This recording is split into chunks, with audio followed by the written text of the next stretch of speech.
আসসালামু আলাইকুম রহমতুল্লাহ। আজকে আমরা ডেভিডসনের ইনফেকশাস ডিজিজ যে টপিকটা এটা শুরু করতে যাচ্ছি। আমরা গ্রাজুয়ালি ডেভিডসনের এই টপিকটা খুবই বড় একটা টপিক এবং খুবই গুরুত্বপূর্ণ পরীক্ষার জন্য, স্পেশালি পোস্ট গ্রাজুয়েশন যে পরীক্ষাগুলো আছে এগুলোর জন্য খুবই গুরুত্বপূর্ণ একটা টপিক ইনফেকশাস ডিজিজ।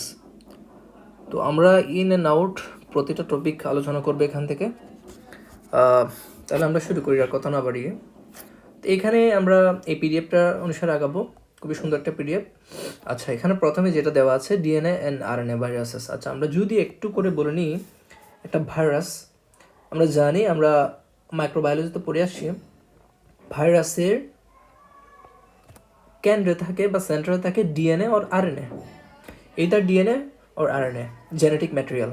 ভাইরাসে এটা মনে রাখতে হবে, কখনোই ডিএনএ প্লাস আরএনএ একসাথে থাকে না, হয় ডিএনএ না হয় আরএনএ, এবং তার চারপাশে যে জিনিসটা থাকে তাকে বলা হয় ক্যাপসিড, প্রোটিন ক্যাপসিড।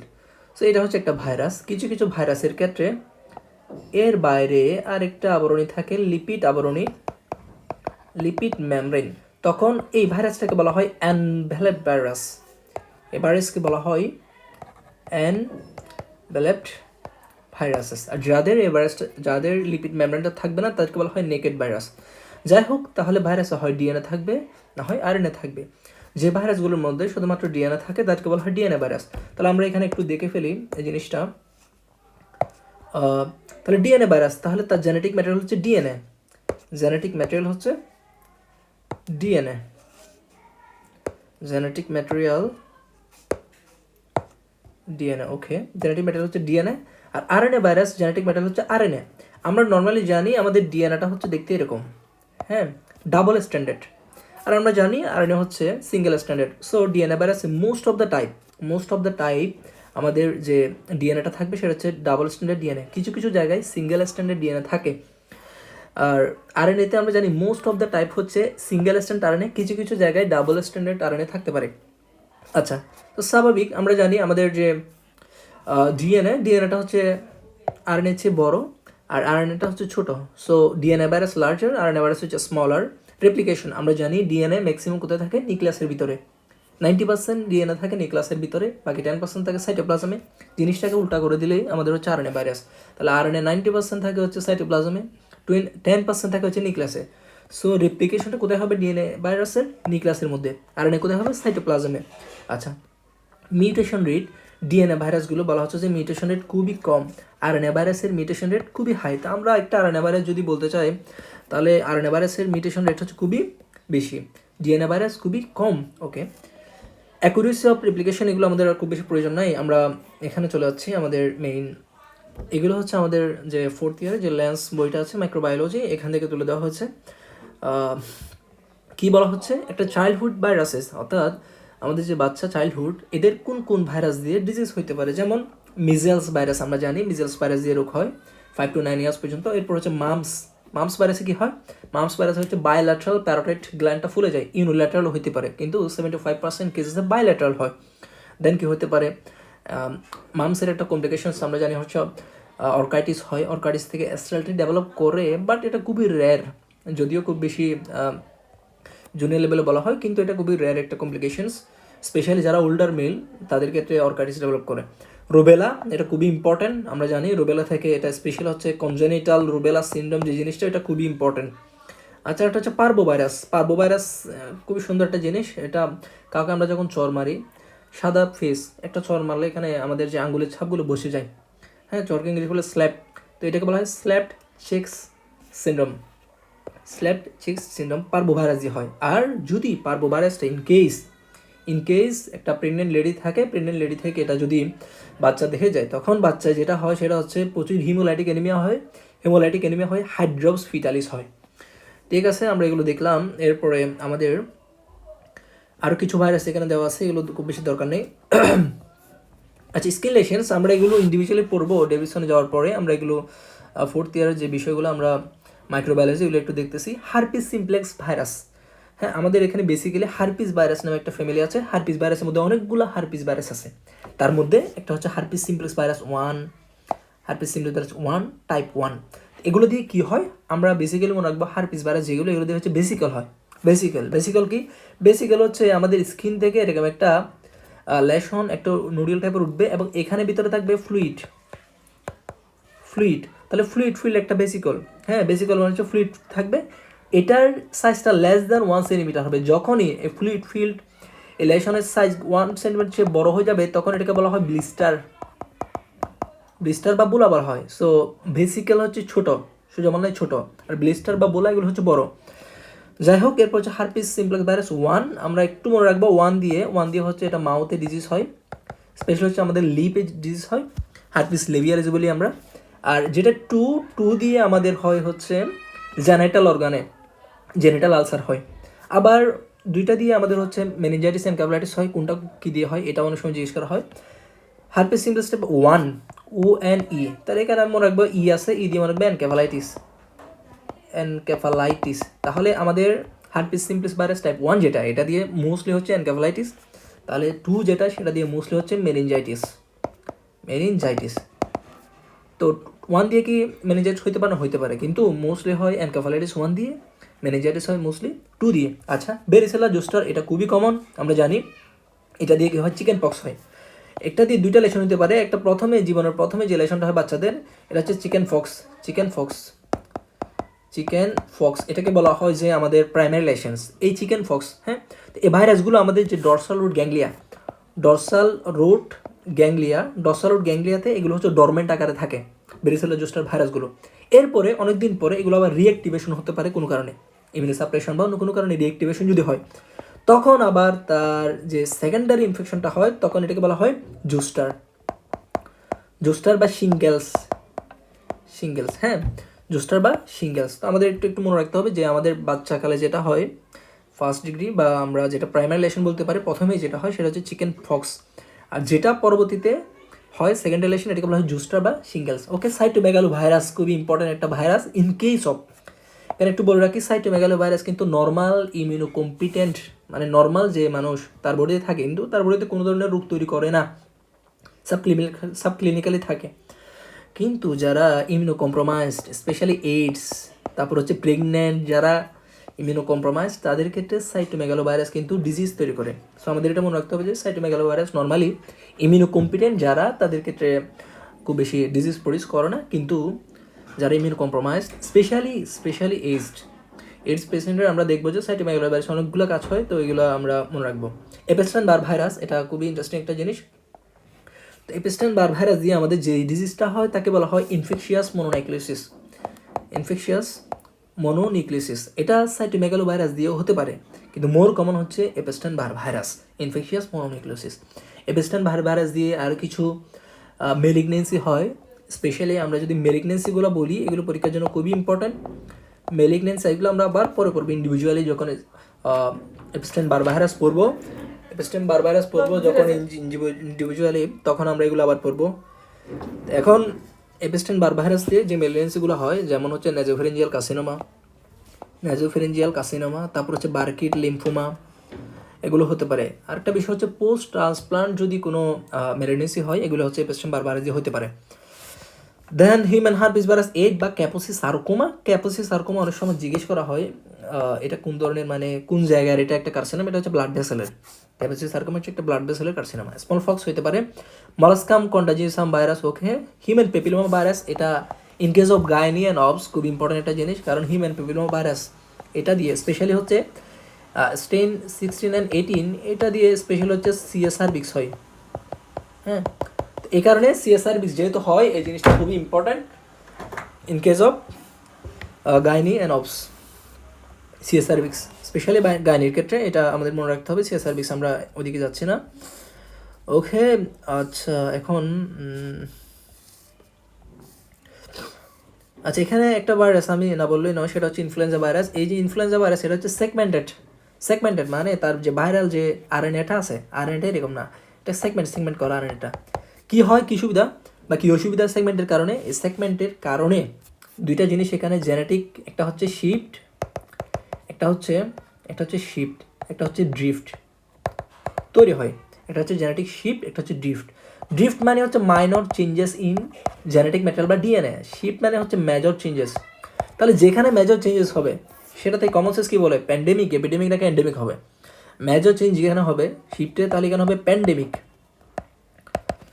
আর যেখানে মাইনর চেঞ্জ হবে সেখানে হবে এপিডেমিক বা এপিডেমিক। তাহলে এই জিনিসটা আমাদের একটু মনে রাখতে হবে। আমরা এখানে যাচ্ছি, ওকে। এগুলো আসতে পারে যে ভাইরাল হ্যামোরেজিক ফিভার কী করে, কোন ভাইরাসগুলো জ্বর হলে হ্যামোরেজ করতে পারে।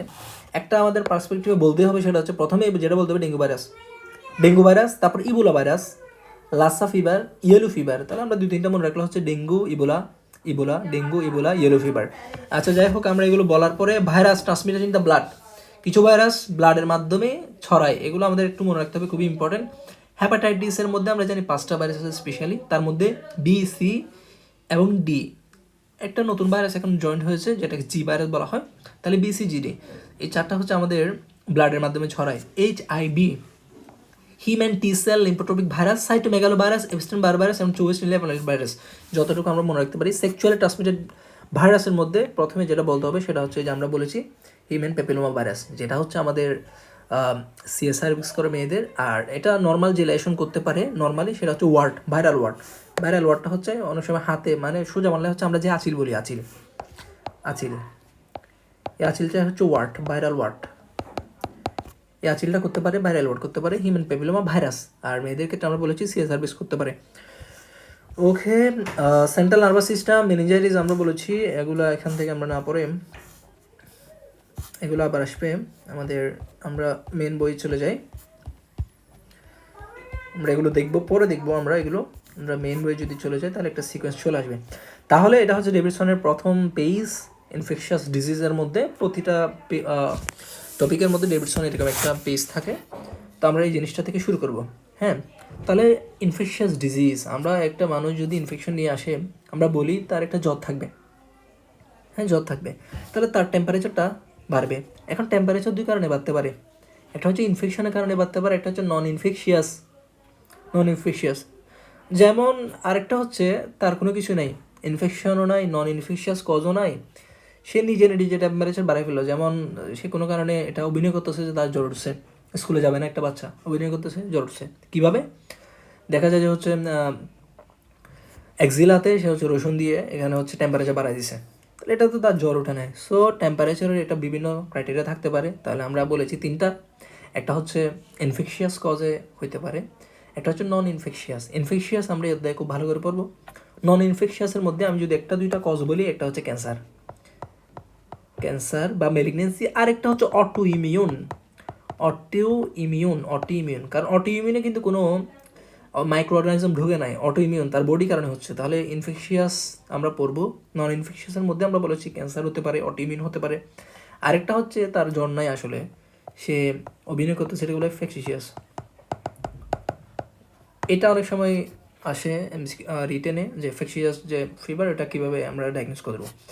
যাই হোক, আমরা তাহলে এখানে বললাম যে আমাদের টেম্পারেচার, সোয়েটিং হতে পারে, জ্বর উঠলে তো সোয়েটিং হবে, কারণ আমাদের যে থার্মোস্টেট যে লেভেল এটা বেড়ে যায়। তারপর হচ্ছে ওয়েট লস হতে পারে, জ্বরের সাথে ওয়েট লস হচ্ছে। হ্যাঁ, তাহলে জ্বরের সাথে ওয়েট লস হয়, এখানে কয়েকটা বিষয়, একটা যদি তার জ্বর কয়েকদিনের জ্বর এবং কয়েকদিনের মধ্যে তার প্রচুর ওয়েট লস হয়েছে, এটাকে আমরা বলি অ্যাকিউট ওয়েট লস। যদি অ্যাকিউট ওয়েট লস হয়, সাথে অন্য কোনো সিমটম আমরা বলবো অ্যাকিউট ওয়েট লস, জ্বর, তারপর হচ্ছে তার চেস্ট পেইন, এরপর হচ্ছে তার স্প্লিন্টার হ্যামোরেজ, এগুলো যদি থাকে তাহলে আমরা চিন্তা করবো ইনফেক্টিভ এন্ডোকার্ডাইটিস। 2 নাম্বার হচ্ছে কোনো একটা জায়গায় অ্যাবসেস আছে, যেমন লাং অ্যাবসেস বা বিভিন্ন জায়গায় অ্যাবসেস থাকলে এগুলো ওয়েট লস হয় এবং রিকারেন্ট ফিভার। তাহলে বডি যে কোনো জায়গায় অ্যাবসেসের হলে তার রিকারেন্ট ফিভার হতে পারে, এটা একটু মনে রাখবো। অ্যাবসেস থেকে আমরা জানি এক সময় এম্পাইমা ডেভেলপ করে, তাহলে এগুলো হলে অ্যাকিউট ওয়েট লস হয়। আচ্ছা যাই হোক, রেসপিরেটরি ডিস্ট্রেস অবশ্যই হবে। অল্টার্ড কনসাসনেস মানে হচ্ছে তার এই ইনফেকশনটা তার ব্রেনকে ধরে ফেলছে। তাহলে ব্রেনকে ধরলে 2টা ডিজিজ আমাদের মাথায় আনতে হবে, একটা হচ্ছে মেনিনজাইটিস, একটা হচ্ছে এনকেফালাইটিস। তাহলে মেনিনজাইটিস অথবা এনকেফালাইটিসে অল্টার্ড কনসাসনেস হতে পারে, প্যালর হতে পারে এনিমিয়া হলে, জন্ডিস হতে পারে যদি হেপাটাইটিস হয়। যাই হোক, এখন আমরা দেখবো হচ্ছে এরপরে স্কিনে কি হতে পারে, স্কিনে হচ্ছে জেনারেলাইজড এরাইথেমা হতে পারে, তার যে এরাইথেমাটা হচ্ছে এটা হচ্ছে জেনারেলাইজড। জেনারেলাইজড এরাইথেমা বলা হচ্ছে এটাকে, জেনারেলাইজড। জেনারেলাইজড মানে পুরো বডিতে। তাহলে পুরো বডিতে এরাইথেমা বা একটা বড় অংশ জুড়ে এরাইথেমা হতে পারে, এরাইথেমা মানে লাল হয়ে যাওয়া, ফুলে যাওয়া। তাহলে এটাকে বলা হয়, এটা আমরা চিন্তা করতে পারি সেলুলাইটিস, সেলুলাইটিস, সেলুলাইটিস হতে পারে। যেমন পায়ের মোটা একটা বড় একটা অংশ জুড়ে ফুলে গেছে, লাল হয়ে গেছে, এটাকে বলা হচ্ছে সেলুলাইটিস। ডিপ ভেন থ্রম্বোসিসও এটা কিন্তু হতে পারে, ডিপ ভেন থ্রম্বোসিস, ডিবিটি, ডিবিটিতেও জেনারেলাইজড এরিথেমা পায়ের হতে পারে ইন কেস অফ ল্যাক। র্যাশ নিয়ে আমাদের খুব ভালো করে জানতে হবে, কারণ ফিভার উইথ র্যাশ আসতে পারে। তবে ইন জেনারেল কথা হচ্ছে, ফিভারের সাথে যদি র্যাশ থাকে, ম্যাক্সিমাম কেজে এটা আমরা ধরে নিই ভাইরাল, ম্যাক্সিমাম কেজে এটা হচ্ছে ভাইরাল। তো কিছু ব্যাকটেরিয়া আছে যারা ফিভারের সাথে র্যাশ করে। কী কী ব্যাকটেরিয়া? একটা হচ্ছে নাইজেরিয়া, আমরা এটাকে সহজে বলি হচ্ছে মেনিনগো কক্কেমিয়া, মেনিনগোকক্কেমিয়া, এটা দিয়ে হইতে পারে। আর একটা হচ্ছে আমাদের জানি আমরা হচ্ছে সেকেন্ডারি সিফিলিস যদি হয়, সিফিলিস, এক্ষেত্রে একটা র্যাশ হইতে পারে সেকেন্ডারি সিফিলিসের ক্ষেত্রে। পরবর্তীতে এই সেকেন্ডারি সিফিলিস থেকে র্যাশটা হচ্ছে ক্রাস্ট হয়ে যায়, ক্রাস্ট হয়ে এখানে চালসার হয়, যেটাকে আমরা বলি গান মেটাল গ্রে হয়, gun metal grey. IV injection trace mark, মানে একটা পেশেন্ট যদি অনেকদিন ধরে আইবি ইঞ্জেকশন ইউজ করে বা তাকে হসপিটালে আইবি ইঞ্জেকশন দেওয়া হলো, তাহলে আইবি ইঞ্জেকশন দেওয়ার পরে, আইবি ইঞ্জেকশন দিলাম আমি, তাহলে একটা পেশেন্টকে ভর্তি হলে সে আইবি ইঞ্জেকশন দিলাম, দেওয়ার পরে তার জ্বর আসলো কিছুদিন পরে, সে কিন্তু যখন ভর্তি হয়েছে তখন জ্বর ছিল না, দেওয়ার পরে জ্বর আসে। জ্বরের পরে আমি যখন তার বুকে স্টেথোস্কোপ বসাইলাম, তখন হচ্ছে নিউ অনসেট মারমার, এই ওয়ার্ডটা দেখলে আসলে একটা ডায়াগনোসিস মাথায় চলে আসবে, সেটা হচ্ছে infective endocarditis, mostly staphylococcus aureus, step aureus দিয়ে হয়ে গেছে।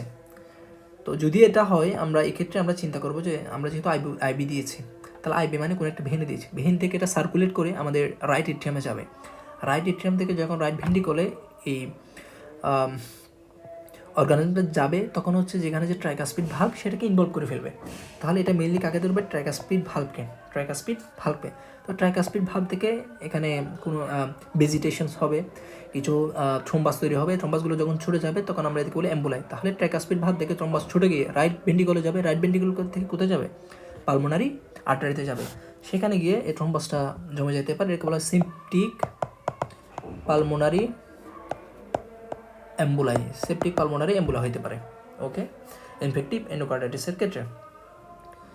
আচ্ছা, এরপরে সার্জিক্যাল মার্ক থাকতে পারে। প্রোস্টেটিক ভাল্ব ডিভাইস, স্পেশালি আমরা প্রোস্টেটিক ডিভাইসের মধ্যে সেন্ট্রাল ভেনাস ক্যাথেটার দিতে পারি, ইউরিনারি ক্যাথেটার, যে কোনো ধরনের ক্যাথেটার যদি তার বডিতে থাকে, তাহলে তার একটা হচ্ছে ডিজিজ হওয়ার সম্ভাবনা থাকে। আচ্ছা, তাহলে আমরা এই পর্যন্ত থাকলাম, এরপরে আমরা হচ্ছে শুরু করব নেক্সট ক্লাসে।